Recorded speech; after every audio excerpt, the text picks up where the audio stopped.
बल्यो बल्यो आगो बल्यो दुईटा पिल्लर नै जाँगरिला भएपछि साँच्चीकै है भन्नुहुन्छ कि हुँदैन मलाई थाहा छैन होइन यो कुरा चाहिँ साँच्चीकै मैले आत्तेर त कामै छैन हरेक कुराको समय आउँछ हाम्रो मकर संक्रान्ति चाहिँ यसरी बित्यो तपाईहरुको कसरी बित्यो त्यो राइटिङ ट्याब ल्याएपछि म कहिले ल्यापटप माग्दिन पक्का पक्का पक्का हेर अन रेकर्ड छ है अन रेकर्ड तिमीले बासुले त साइकलमा आएको थियो बासुल साइकलमा बासुल ट्याब मागे होइन नि भाइ हैन साइकल यो चाहिँ मकर संक्रान्ति स्पेशल है तरुल अनि चाकु अनि तिलको लड्डु 2 थरी घिउ अनि आलुको अचार फलफुल अनि सेल यही हो हाम्रो चाहिँ सबैजनामा मकर संक्रान्तिको धेरै धेरै शुभकामना 2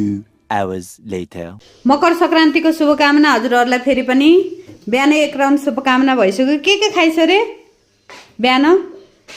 तिल दुई थरी तिलको लड्डु अनि चाकु अनि सेल अनि पुरी अनि आलुको अचार ल ह्यापी मकर संक्रान्ति मलाई थोरै आलुको अचार मलाई धेरै आलुको अचार व्हाट द हेक जम्मै दुईटा त सके ए जम्मै एउटा त छ 1 hour later माघे संक्रान्तिको शुभकामना के छ तरुल सेल मेरे बेरी के बेर पक गए मेरे सुन्तला पक गए मेरे घिउ मेरे अचार यो तिमीले बनाएको अचार यो दामी अचार छ चाहिँ लौरो यो चाहिँ हो चाकु पालुङ्गाको साग खै त पालुङ्गाको साग त दिन्छु नि अहिले हो छ त्यो पनि रायोको साग तरुल मिसा छ नि पालुङ्गाको सागमा तरुल मिसा धन्यवाद तिमीलाई धेरै माघे संक्रान्तिको शुभकामना मात्र आधा घण्टामा स्थिति यस्तो छ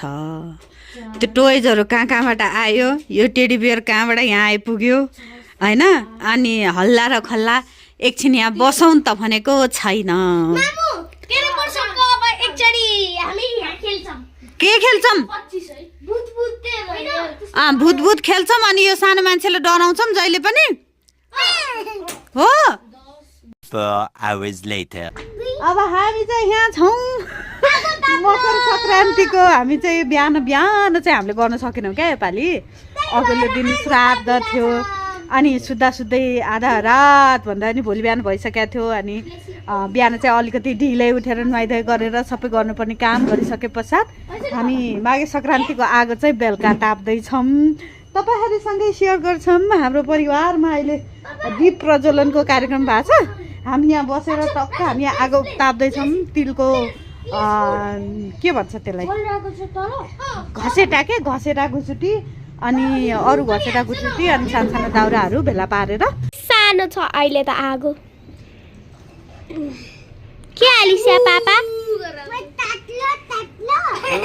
टक्लो बिनबाल की टक्लो campfire is about to campfire is going to go out campfire is almost the fuel हालेछु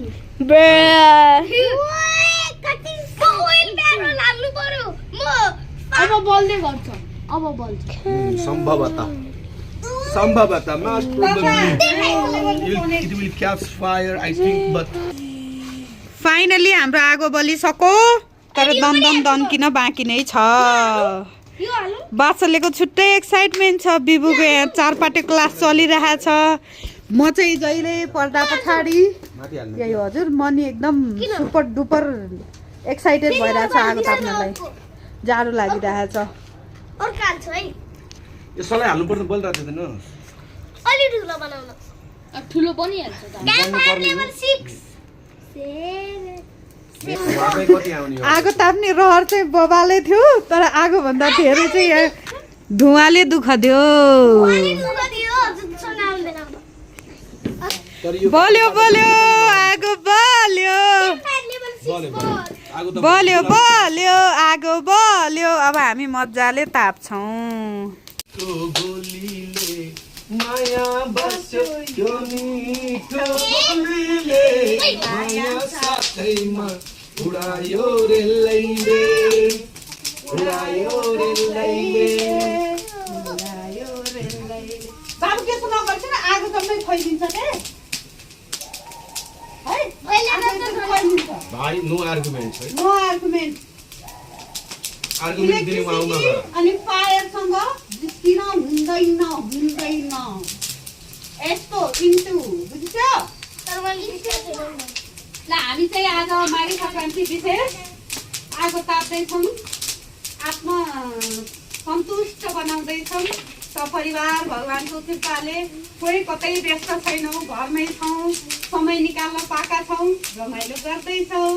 अनि थ्याङ्क यू सो मच धन्यवादको पात्र हाम्रो क्यामराम्यानलाई चाहिँ धन्यवाद मैले दिएँ काली जस्तो कारणले हामीले यस्तो राम्रो मुभमेन्टलाई क्याप्चर गर्न पाएका छौँ यहाँ जो फर्स्टमा आयो त्यसले चिप्स पाउने भन्दै यो भाइको सबै चिप्स यी बाठाहरूले सिद्ध्याइदिए हाम्रो आगो ताप्ने प्रोग्राम चाहिँ यतिको बन्दैछ हामी ताप्दैछौँ इन्जोय गर्दैछौँ आगो तापिङ यता पनि तापिङ उता पनि तापिङ मेहनती मान्छे हाम्रो घरको मान्छेहरू सबै मेहनती हाम्रो बच्चाहरू पनि मेहनती नै होइसिन्छ दुवैजना भनेको काम टक मान्छिन्छ है जम्मा 4 जनाको परिवार छ अनि हेड अफ द फ्यामिली 2टा पिल्लर नै जाँगरिला भएपछि अनि 2टा अरू थप पिल्लर पनि जाँगरिला हुँदो रहेछ यो कुरा चाहिँ साँच्चीकै है भन्नुहुन्छ कि हुँदैन मलाई थाहा छैन होइन यो कुरा चाहिँ साँच्चीकै मैले लेखेर ल्याएको कुरा हो कि यो जुन चिज हुन्छ नि ब्याकग्राउन्डमा एउटा बस्ने एउटा उठिरहने भन्ने पनि हुन्न एउटा उठिरहने अर्को बसिरहने भन्ने पनि हुन्न क्या दुवैजनाले दुवैतिरको आफ्नो भाग चाहिँ आफै बुझेरै आफै सम्हाल्ने के कस्तो रमाइलो यो गार्डन अहिले सफा हुन्छ भनेर मैले अपेक्षै गरेको थिइनँ होइन कस्तो अचम्मले सफा हुँदैछ हामी चाहिँ यहाँ न्यानोमा बसेर पुरै यो आगो निमाइसक्यौँ अनि यहाँ चाहिँ धमाधम काम हुँदैछ अब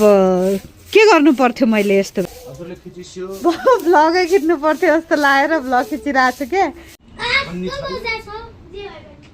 यो पनि अहिले गर्न थाल्छ है ओहो जाँगर चलेपछि त कसैले रोक्न सक्दैन होइन कसले रोक्ने जाँगर चलिसकेपछि रायोको साग चाहिँ अस्ति रोपेको यतिको भएको छ कि अनि यो एजलाई यो गार्डनको एजलाई चाहिँ मिलाउनु पर्छ है भन्दै गइसिन्थ्यो अनि अब गरेको बेला गरिहालौँ भनेर होला नि हो गरेको बेला गरिहालौँ भनेर यति काम पनि हुँदैछ त्यहाँ चाहिँ काउलीको बोट लगाएको छु फर्सी पनि रोपिदिनु छ छोरोले फर्सी भनेर हजुर हो छोरा माघपछि फागुन माघ त लाग्यो आजबाट 1 गते आजबाट माघ लाग्यो शिशिर ऋतु लाग्यो शिशिर ऋतु हुन त अस्तिदेखि लागिसक्यो आजदेखि भनौँ न क्यालेन्डरमा आजदेखि लाग्यो वहाँ अस्ट्रेलियामा त्यत्रो गर्मी छ हाम्रोमा चाहिँ शिशिर ऋतु लाग्यो होइन त हाम्रो यो भूखण्डमा चाहिँ त्यस्तो हो ए ल थ्याङ्क यू यति गरिदिएको पनि धेरै धेरै धन्यवाद हामी चाहिँ आगो तापेर अझै अगाएकै छैनौँ तापेको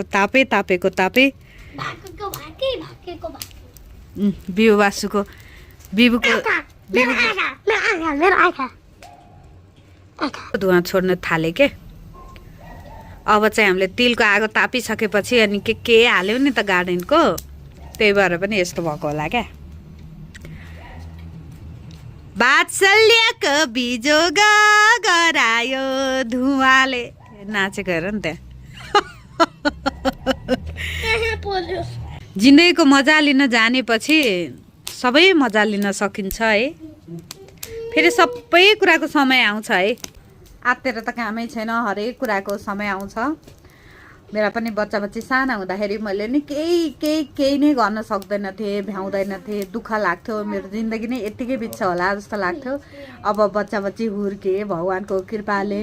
बाछुलाई यो पालिको जाडोमा अहिलेसम्म होइन केही भन्नुहुन्न फेरि यस्तो अचम्म छ यस्तो कुराहरूलाई मान्दैन थिएँ तर बच्चाको आमा भइसकेपछि चाहिँ मान्न थालेको छु बच्चा हुर्के अनि अब सौभाग्यले भनौँ होइन, प्रारब्धले, आफ्नो कर्मले, पूर्वजन्मको केही पुण्य थियो होला, सँगै हिँड्ने साथी पनि बुझ्ने नै पाएको छु। जीवन बिस्तारै सहज बन्दैछ।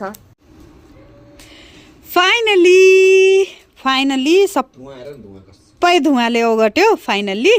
अनि हाम्रो गार्डन चाहिँ यस्तो भयो, दिल गार्डन हो गया। यतिको भयो, यतिको सफा हुनु भनेको पनि धेरै आनन्दको कुरो भयो। अब चाहिँ यसलाई मिलाएर ढकमक्क अबको 6 महिनामा त हाम्रो स्वरूप कस्तो हुन्छ है बगैँचाको। अनि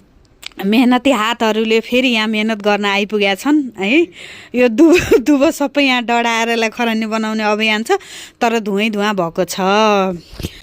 हाम्रो मकर सङ्क्रान्ति चाहिँ यसरी बित्यो। तपाईँहरूको कसरी बित्यो? बच्चा सुत्न गइसके कमेन्ट गर्दै गर्नु होला है। तपाईँहरूको कमेन्टले मलाई एकदम सकारात्मक ऊर्जा दिन्छ। फेरि भेटौँला अर्को नयाँ ब्लगमा। अनि ब्लगहरू मन परिरहेछन् भने च्यानललाई सब्सक्राइब गर्नुहोला। फेरि यता सरसफाइ अभियान चल्यो।